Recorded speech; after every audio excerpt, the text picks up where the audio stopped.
Je te montre ici une autre partie de mon travail avec la création de nouveaux arrêts. Alors, ce qu'on reçoit, tu vois, c'est des photos. Alors, je ne vais pas te donner le document en entier, c'est le document qu'on reçoit de l'autorité organisatrice, à savoir de la région Bretagne, avec la position précise, tu vois, de chacun des arrêts qui ont été créés. Donc là, je suis sur une fiche qui concerne un nouvel arrêt qui s'appelle l'Anilis Penaro. Et tu vois qu'il y a sur le côté gauche des codes. Alors c'est ce qu'on appelle un code d'arrêt physique, c'est-à-dire un code qui correspond avec les premiers chiffres qui correspondent au numéro INSEE de la commune, donc 29117, ça correspond à la commune de l'Anilis, et après par ordre croissant des arrêts en fonction de ce qu'on a dans la base de données globale dans tout le Finistère, la région, si tu veux, attribue un code unique. Donc là, pour celui-ci, ça sera le 29117 441. Donc ça, c'est le code arrêt physique et générique. C'est le 29117 44. Alors, c'est quoi la différence entre un arrêt générique et un arrêt physique?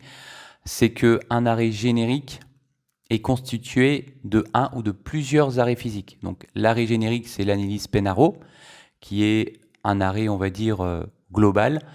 Et après, il y a des arrêts physiques qui vont correspondre vraiment à l'arrêt précis, à savoir, par exemple, pour ce cas précis, un arrêt dans le sens direction aller, donc vers le collège, et un autre arrêt physique dans le sens retour, donc plus pour la dépose des clients. Alors, qu'est-ce que je fais concrètement avec ce genre d'action? C'est-à-dire qu'on reçoit une validation d'un arrêt de car, donc il va falloir l'intégrer dans la ligne en question. Donc là, ça concerne la ligne 2014A, donc Pratarcom jusqu'au collège de l'Anilis. Alors, les difficultés qu'on rencontre, et c'est pour ça que je trouvais cette vidéo pertinente, c'est que il va falloir transformer les coordonnées GPS qui sont en WGS84, donc ça c'est un format, en Lambert 2 étendu. Alors pour quelle raison je fais ça? Parce que le fichier que j'utilise, tu vas voir, ça paraît technique, ça ne l'est pas, parce que quand tu as l'habitude de le faire après, ça se fait bien.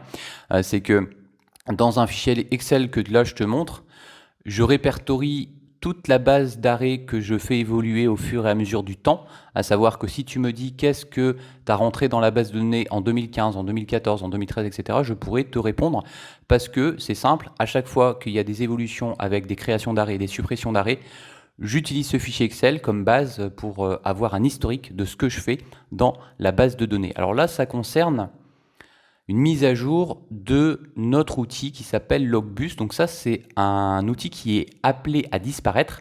Donc ce que je fais en ce moment, ça sera plus d'actualité aux alentours de 2025. Alors je ne vais pas t'expliquer pourquoi, parce que je ne vais pas mélanger un peu les sujets. Je vais juste t'expliquer justement ce que je fais et te montrer aussi le transfert du fameux fichier avec un logiciel que j'utilise qui s'appelle FTP Expert. Donc File Transfer Protocol, c'est un protocole de transfert de fichiers. À savoir, pour t'expliquer assez simplement, pour pas t'embrouiller, que on reçoit une création d'arrêt validée avec des coordonnées GPS qui sont inscrits dessus par l'autorité organisatrice. Ce que je fais, c'est que je les répertorie dans ce fichier Excel. Je vais noter les coordonnées GPS en format WGS84. Je vais utiliser un outil que je vais te montrer pour faire la conversion en Lambert 2 étendu. Alors l'outil s'appelle Converse et il s'agit simplement d'une petite application qui permet de convertir des données. Donc ce que je fais, c'est que je rentre les coordonnées en haut en format WGS84, donc avec la latitude, la longitude, et de façon automatique, juste en dessous, il va m'indiquer les coordonnées, donc X et Y, en format Lambert zone 2 étendu. Ce que tu vois à l'écran en ce moment, c'est que je suis en train de faire des copier-coller entre les coordonnées GPS en WGS84 dans le fameux outil Converse pour qu'ensuite il puisse me donner les coordonnées GPS en Lambert 2 étendu. Alors là, je fais ça dure un peu de temps, mais je fais des copier-coller. Et ce qu'il faut penser aussi à faire à chaque fois, c'est un détail, mais qui a son importance, c'est qu'une fois que je colle les coordonnées GPS dans Lambert 2 étendu, il faut que je remplace le point par une virgule parce que c'est la virgule qui est utilisée après dans mon fichier array.txt que je vais te montrer juste après.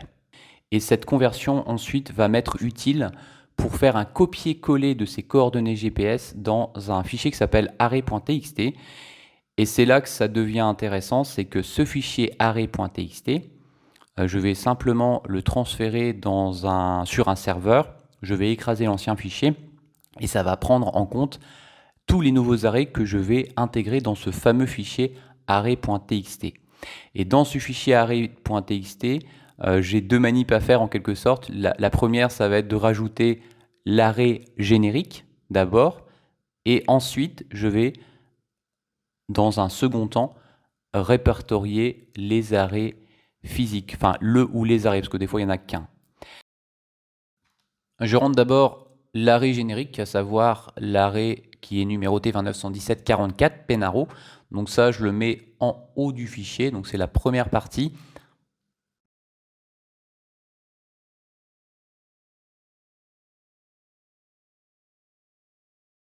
Et ensuite, sur la deuxième partie, donc un peu plus basse dans ce document, je vais mettre les deux arrays physiques parce qu'ici, il y en a deux.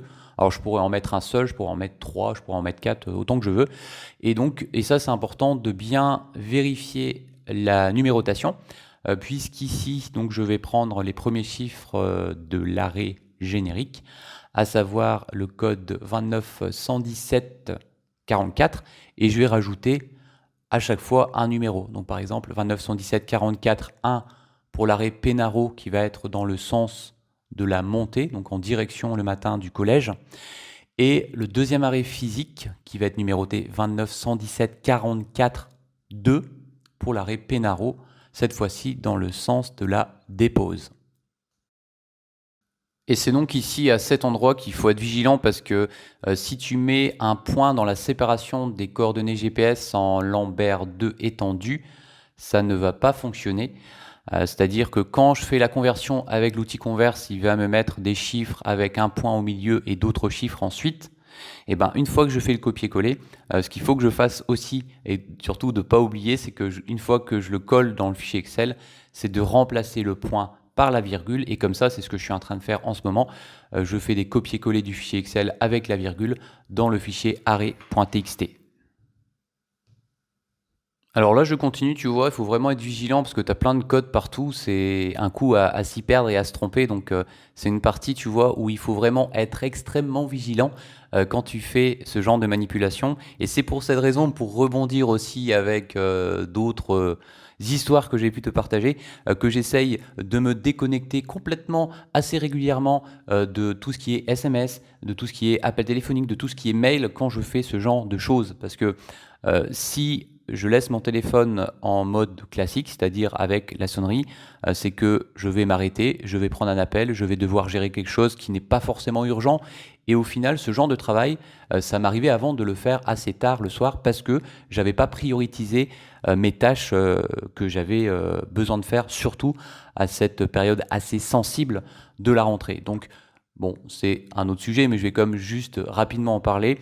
Ce que j'ai trouvé comme organisation en ce moment, c'est que je me fixe des horaires où je ne peux pas être dérangé, tu peux pas m'appeler, je suis pas joignable, que ce soit par mail, par SMS, par téléphone ou par n'importe quel type d'autres moyens de communication pour justement que ça puisse m'aider pour avancer parce que pour moi, je fais le matin surtout, tu vois, c'est vraiment le matin qui est pour moi la partie la plus importante, tout ce qui est essentiel, à savoir que je me dis que si je termine aux alentours, parce que souvent j'essaye, tu vois, entre 8h jusqu'à au moins 11h, voire des fois jusqu'à 11h45, de pas du tout me connecter pour regarder mes mails, mes SMS ou mon téléphone.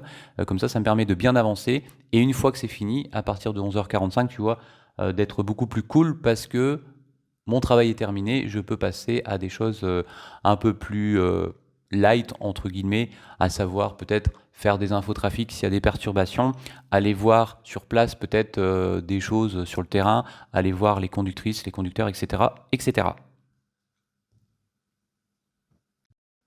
Alors là, ce que tu vois en arrière-plan, ça va être juste, tu vois derrière le logiciel qui s'appelle FTP Expert.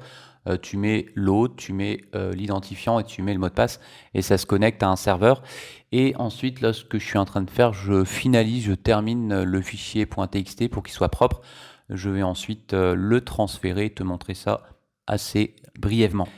Et une fois que c'est fait, j'enregistre le fichier array.txt, je me connecte avec un logiciel donc, que je te disais tout à l'heure qui s'appelle FTP Expert sur le serveur qui m'intéresse. Je fais le transfert du fichier array.txt et après, dans la partie Logbus, donc dans notre outil, alors Logbus, c'est notre outil de SAUIV, système d'aide à l'exploitation et à l'information voyageur, je vais ensuite tout simplement importer le fichier avec un bouton, hein, c'est juste un clic, un lien, un clac. Je fais importer le fichier, ça prend à peu près 1 minute. Et une fois que le fichier est importé dans l'outil Logbus, je vais pouvoir récupérer cet arrêt, modifier les plans de transport, c'est-à-dire que là, par exemple, c'est la 2014A qui est impactée. Je vais pouvoir aller sur la ligne 2014A, la structure de la ligne, rajouter cet arrêt-là. Donc, un arrêt avec une codification spécifique pour le sens aller. Et ensuite, je vais faire la même manipulation avec l'autre code, c'est-à-dire pour le sens retour. On va s'arrêter là pour cette vidéo. Alors j'ai plein d'autres séquences que j'ai filmées là cette semaine que je n'ai pas pu utiliser pour le montage parce que j'ai plein d'idées, plein de sujets qui arrivent. Donc ce que je vais faire, je pense que je vais essayer de soit de faire des séquences comme j'ai fait, enfin des vidéos que je sortirai peut-être un peu tous les jours mais de façon assez courte pour que tu puisses t'imprégner un peu des coulisses de la rentrée avec un décalage parce que la semaine prochaine je vais faire d'autres vidéos parce que je vais être sur le terrain.